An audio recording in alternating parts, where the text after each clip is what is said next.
Hello everyone, I am Vinay Raj RG, lecturer, Government Polytechnic, Bilgi. So today is the third session of soil and its properties of the construction technology, third semester, civil engineering department. So in the previous two sessions, in the first session we have discussed about soil and its properties. Those are that's are physical properties and chemical properties. In the second session, we have discussed about classification of soils and field identification of soils. So this is the third session. So let's start.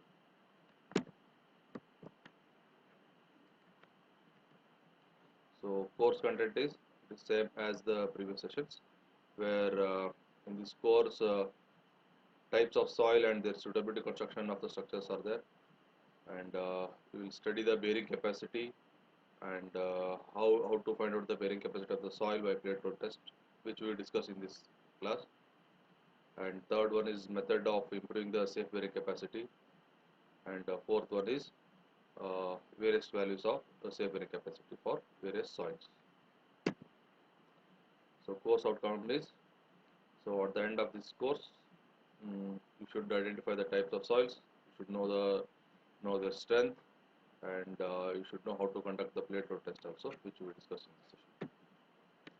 So in this session, I'll cover what is bearing capacity of soil, what is ultimate bearing capacity of soil, what is safe bearing capacity of the soil, and how to determine the SBC of soil by a plate load test, and what are the limitations of plate load test. So let's start with bearing capacity. So what is bearing capacity? Bearing capacity of the soil is its ability to support the load coming over its unit area without causing excessive settlement and displacement. So bearing capacity means it's the ability of the soil to withhold the structure. It means if the bearing capacity of the soil is very less and your structure is of heavy load, then soil will collapse. So before building any structure, we should know the what is the bearing capacity of the soil. Okay, so it is its ability to support the load coming over its unit area, and there should be should not be excessive settlement and displacement. And ultimate bearing capacity. What do you mean by ultimate bearing capacity? It is a theoretical maximum pressure which can be supported without failure, or it can be defined in other ways as it is the minimum load on unit area causing failure. So actually load allowed on the soil is much less than its ultimate bearing capacity. It means we'll never load the structure to its for soil's ultimate bearing capacity. It means it is the maximum capacity at which it will hold the structure. After that, it will just collapse it. So we'll never load to such an extent.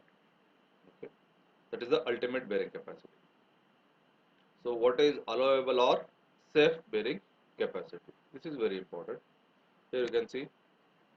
So while designing structure, the soils are never loaded up to their maximum bearing capacity. As I told you, we'll never load to ultimate bearing capacity.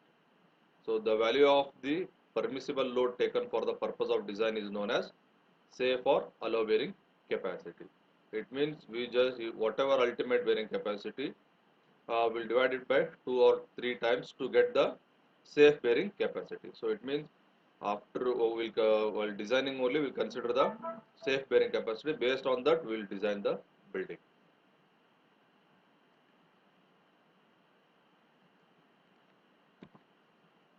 So how to determine the SBC of soil by plate load test.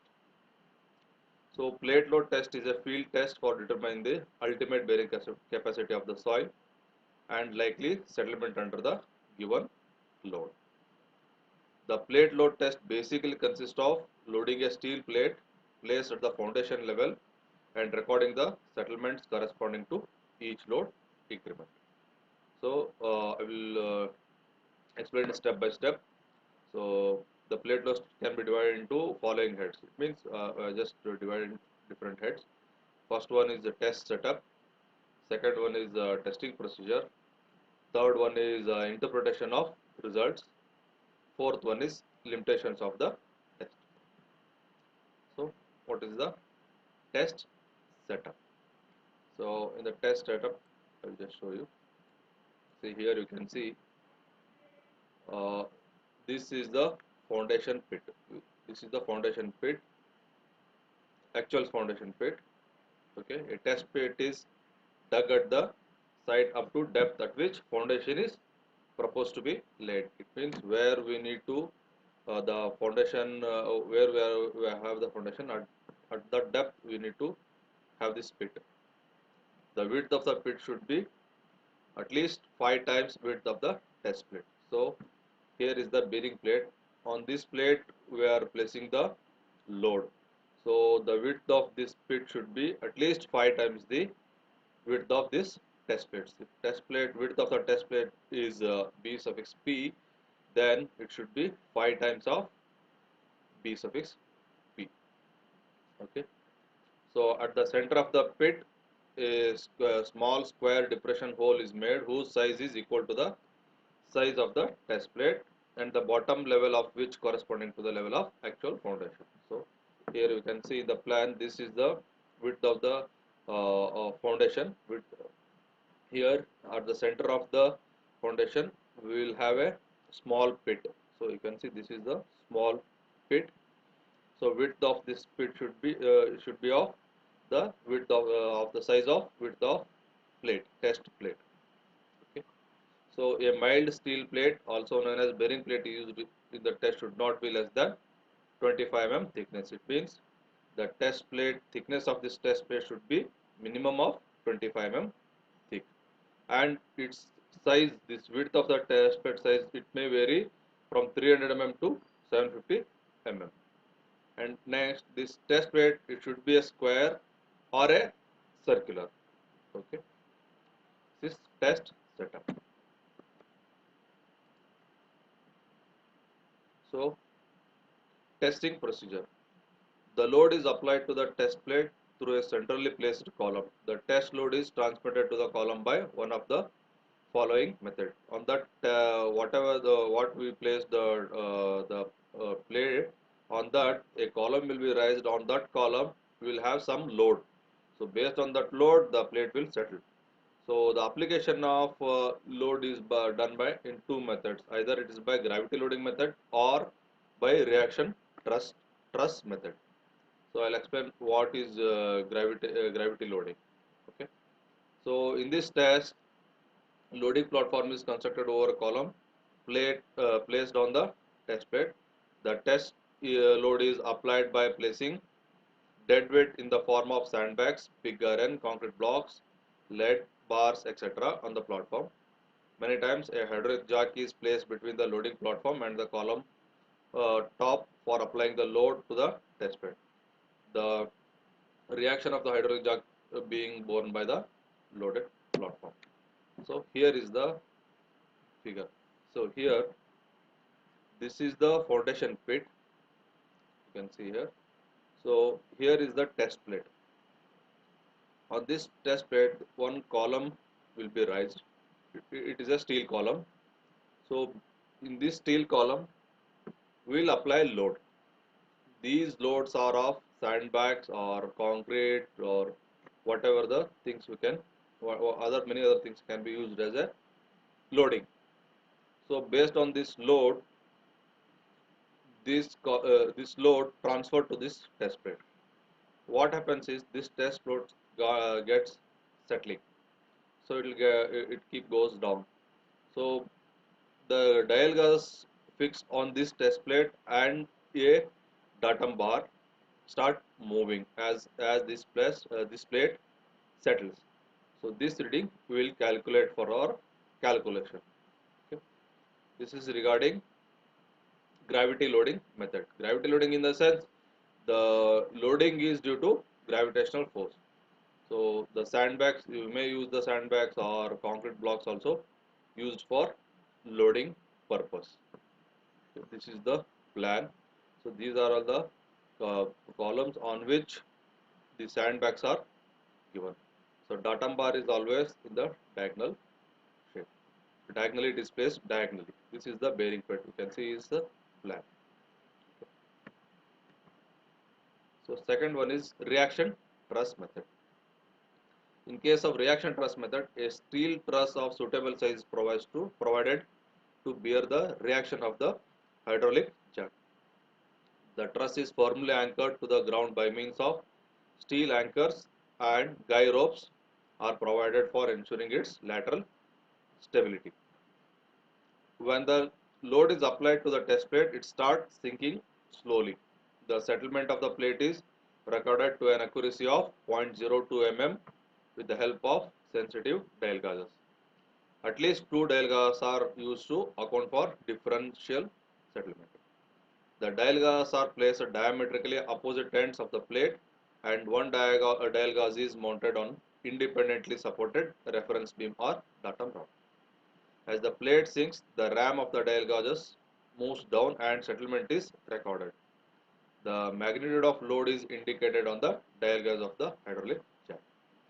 The load is applied in regular increment of 2 kN or 1/5 of the expected ultimate bearing capacity, whichever is the less.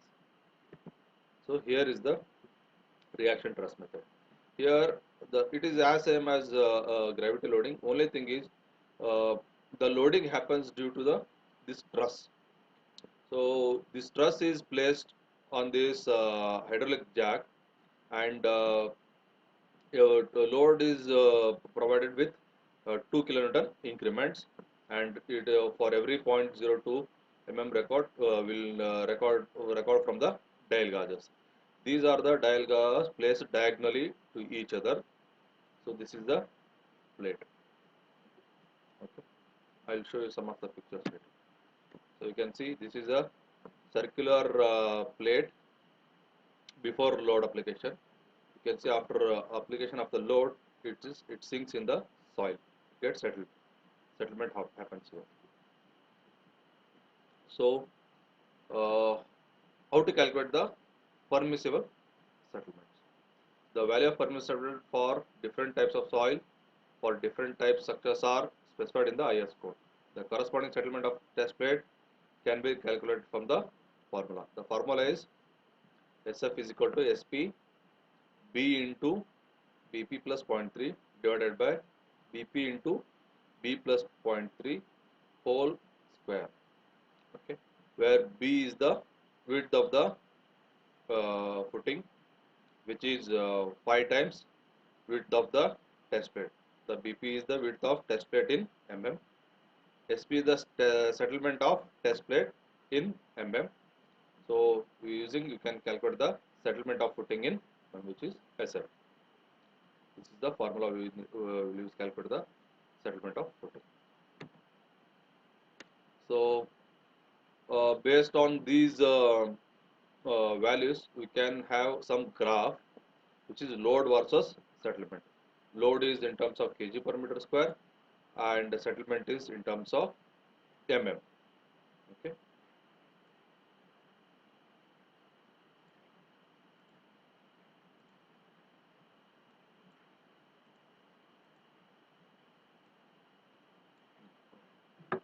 Here for different soils, different curves will obtain.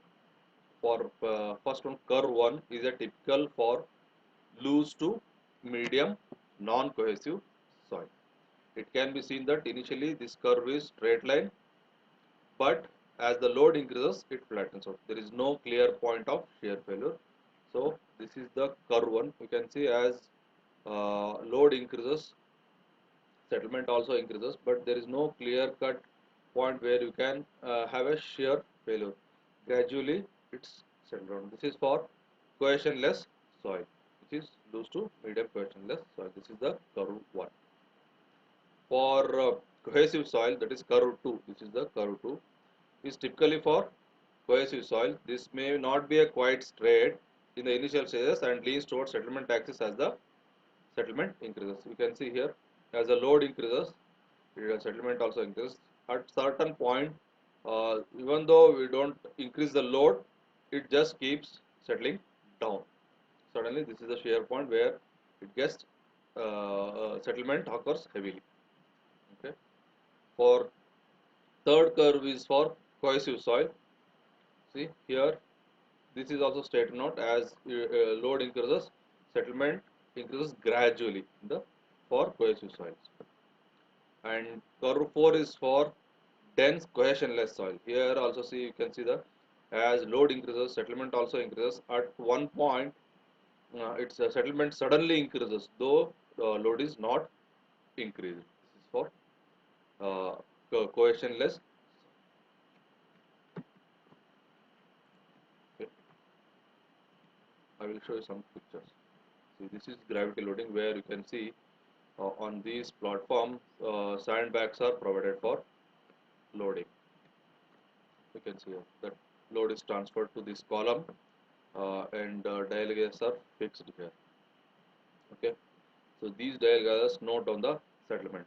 When this load increases gradually, this plate start moving down.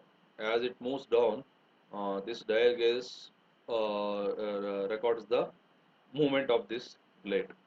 So this reading we will use for calculation of the SBC using those formula as I have explained. This is regarding reaction truss method. See here, this truss is used to load hydraulically. You can see these are hydraulic loading, where you can see here the dial gauges. This is another picture of reaction truss method. Okay. So I'll come to the limitations. So this test plate, this method is also have some limitations. The plate load test, though it is very useful in obtaining necessary information about soil for designing the foundation, which has some limitations. The test results reflect only the character of the soil located within the depth less than twice the width of the bearing capacity, bearing of the plate. It means at the deep down, soil may behave differently. So only for just below the plate we can see the bearing capacity of the soil, but for further depth it may behave differently, which we may not be able to find out. Normally the foundations are larger than the test plates. That settlement and shear resistance of soil against shear failure will depend on properties of much thicker stratum. So thus the results of test could be misleading if character of soil changes at shallow depths. The plate load test being of short duration does not give the ultimate settlement, particularly in case of cohesive soils, as cohesive soils take a lot of time to loading. So for shorter, this plate test does not give clear settlement for cohesive soils. For clay soils, the bearing capacity for large foundation is almost same as that of smaller test bed. But in dense sandy soils, the bearing capacity increases with size of the foundation. Hence, the test with the smaller size test plate tends to give conservative values in dense sandy soils. Okay. These are all the limitations of test plate.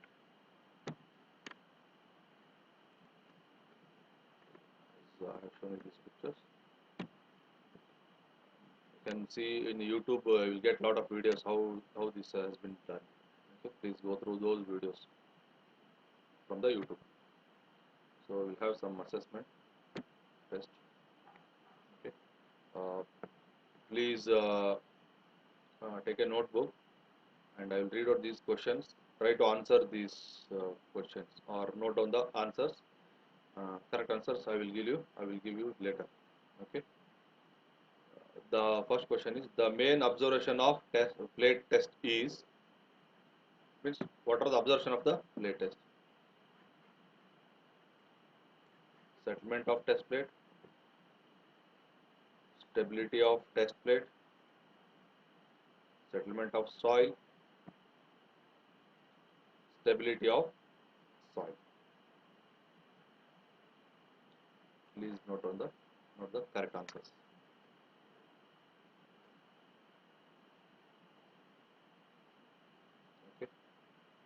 The second question is the minimum load on unit area causing failure is called. The minimum load on unit area causing failure is called bearing capacity, ultimate bearing capacity, safe bearing capacity, or last one is above all. One of the above.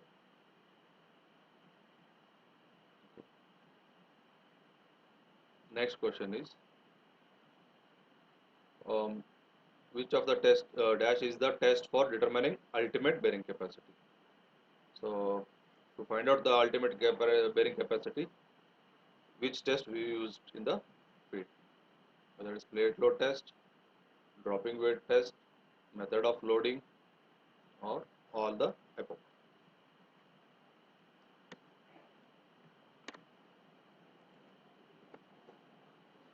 Next question. The safe bearing capacity of soil is equal to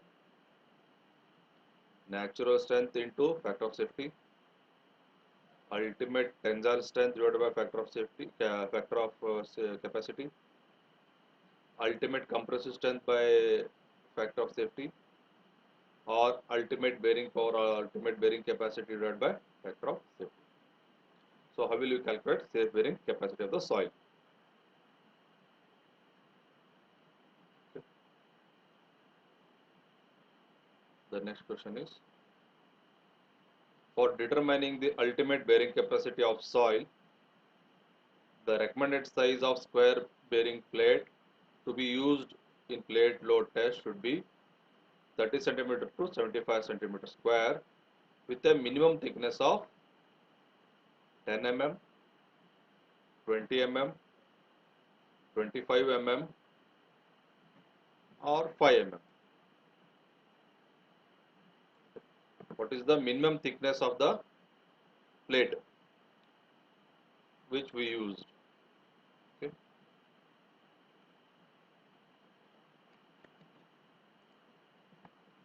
So what are the answers? The main observation of the plate test is what we observe from the test plate. We will observe the settlement of test plate. The minimum load on unit area causing failure is called. It means for that minimum load, soil will fail. It means that is the ultimate bearing capacity of the soil. And which test we use to determine the ultimate bearing capacity of the soil? That is plate load test. The safe bearing capacity of soil is equal to ultimate bearing capacity of the soil divided by factor of safety. So generally we use factor of safety as 2 or 3. So what is the minimum thickness of the test plate used for plate load test, which is 25 mm. Okay. So I hope you have answered correctly. So please note down these descriptive questions and answer it. Define safe bearing capacity and ultimate bearing capacity. Second one, explain plate load test. Third one, what are the limitations of plate load test?